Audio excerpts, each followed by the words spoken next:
Bonsoir à tous. Alors, toujours dans les capsules qui traitent des exercices traitant l'étude des ondes. Alors, dans cette capsule, nous allons traiter un exercice qui va nous permettre, bien évidemment, d'étudier une onde progressive sinusoïdale. Vous savez que les ondes progressives sinusoïdales, c'est des phénomènes d'ondes qui sont périodiques, c'est-à-dire qui se répètent à des périodes identiques, qu'ils soient des périodes spatiales ou temporelles. Alors l'exercice numéro 1 va nous permettre de connaître de près quelques questions que vous aurez à traiter concernant l'étude de ces ondes périodiques sinusoïdales. Alors, l'un des figures ci-contre représente l'image d'une corde lors de la propagation d'une onde progressive périodique. Le long d'une corde, l'autre figure représente le mouvement d'un point M de la corde. Question numéro 1. Lequel des deux figures représente l'image de la corde? Déterminez lambda, la longueur d'onde. Question numéro 2. Déterminer la période T et déduire la fréquence. Question numéro 3. À quel instant le point M commence son mouvement? Que représente cet instant?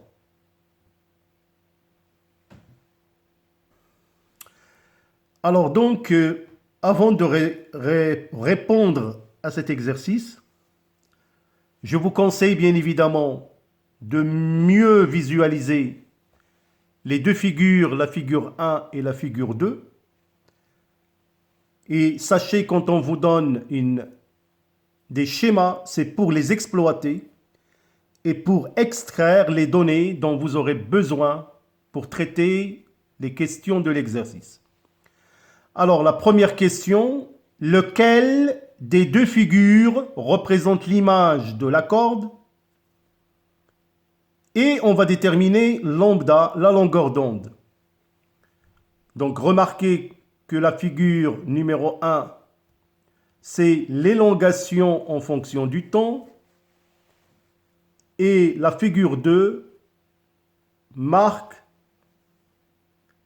les positionnements des points du milieu de propagation qui sont en mouvement périodique sinusoïdal.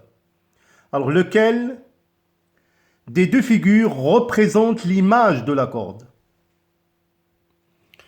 Alors, pour répondre à la première question, bien évidemment, il suffit d'examiner de près les deux figures.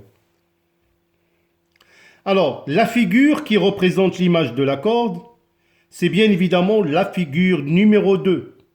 Alors, pourquoi? Car la perturbation apparaît tout le long de la corde.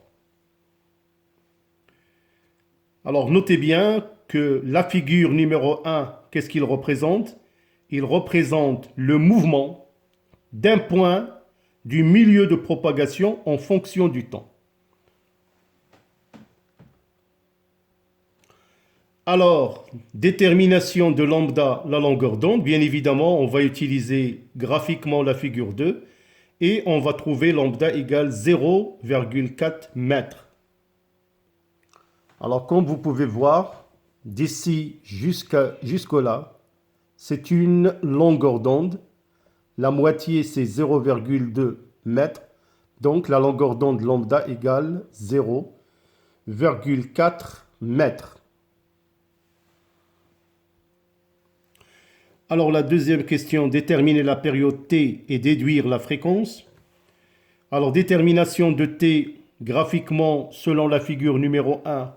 Vous allez trouver que T est égal à 0,04 moins 0,02, ce qui donne 0,02 secondes. Alors on peut déduire la fréquence, on sait que la fréquence est égale à 1 sur t, 1 sur 0,02, ce qui donne une valeur 50 Hz. Alors comme vous pouvez voir sur la figure numéro 1, c'est elle qui nous a permis de déterminer la période. Donc 0,04 moins 0,02, ce qui donne la valeur de 0,02 secondes. Donc vous savez que la période t, c'est la plus petite durée au cours de laquelle le phénomène physique se répète d'une manière identique à lui-même. Alors que la longueur d'onde lambda, c'est la plus petite distance parcourue en une période. Alors pour la question suivante, le mouvement du point M, c'est-à-dire à quel instant le point M commence son mouvement et que représente cet instant. Alors on peut bien évidemment utiliser la figure numéro 1 et on peut déduire qu'à l'instant t est égal 0,02 secondes, le point M commence son mouvement et cet instant, il représente le retard temporel. Donc c'est le retard temporel par rapport à la source. Alors comme vous pouvez le remarquer sur la figure numéro 1, donc le point M commence son mouvement à l'instant t est égal 0,02 secondes, qui représente le retard temporel. Alors nous allons aborder un deuxième exercice, toujours dans l'étude des ondes progressives sinusoïdales. Alors on relie l'extrémité A d'une corde à une lame vibrante qui provoque des ondes progressives sinusoïdales de fréquence n, voir la figure ci-dessous, qui représente l'image de la corde à l'instant t égale 0,02 secondes. Question numéro 1. Déterminer lambda, la longueur d'onde. Calculer n, la fréquence, sachant que l'onde part de A à l'instant t est égal à 0. Calculer v, la vitesse de propagation. Question 4. On considère un point M situé à 6 cm de A. Déterminer l'instant où M débute son mouvement. Et comparer le mouvement de M et A.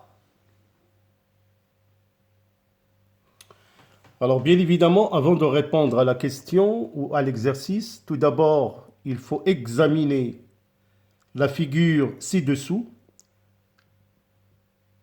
et bien évidemment déterminer quelques informations qui vont nous servir.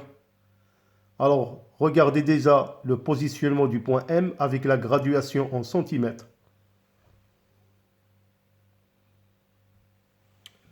Alors la première question, bien sûr, c'est de déterminer la longueur d'onde lambda. Bien évidemment, on peut la faire graphiquement. Il suffit de voir la perturbation jusqu'ici. Ça fait combien? 4 cm. Donc lambda est égal à 4 cm. Alors donc la détermination de lambda, graphiquement lambda égale 4 cm. Alors après calcul de n de la fréquence, alors remarquez qu'à l'instant t est égal à 0,02 secondes. L'onde a parcouru une distance d est égale 2 lambda, il faut voir la figure. Donc t, l'instant qui représente l'image de la corde à cet instant est égal à 2 fois t, ce qui implique que grand T est égal petit t sur 2. De cette expression, on peut déduire la fréquence n est égal à 1 sur t, qui est égal à 2 sur t. Application numérique, on trouve que n est égal à 100 Hz.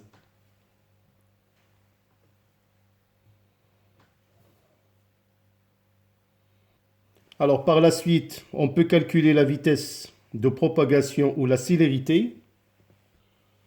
Donc V est égal à lambda fois n. Application numérique, on trouve que V est égal à 4 mètres par seconde. Alors pour la question 4 petit 1, on détermine l'instant où M débute son mouvement. Alors on le sait, le point M commence son mouvement avec un certain retard, taux tel que taux est égal à AM sur V, application numérique, on trouve taux est égal à 1,5, 10 puissance moins 2 secondes. Alors pour la dernière question qui est très intéressante, c'est de comparer le mouvement des points A et M. Alors pour comparer le mouvement de deux points du milieu de propagation, bien évidemment, on prend la distance AM pour notre cas, qu'on divise sur la longueur d'onde, on trouve égal à 3,5. Alors on déduit que AM est égal à 3,5 lambda, donc la distance AM peut s'écrire sous forme AM égale 2K plus 1 lambda sur 2. Alors pour notre cas, donc K est égal à 1, ce qui montre donc que A et M vibrent en opposition de phase.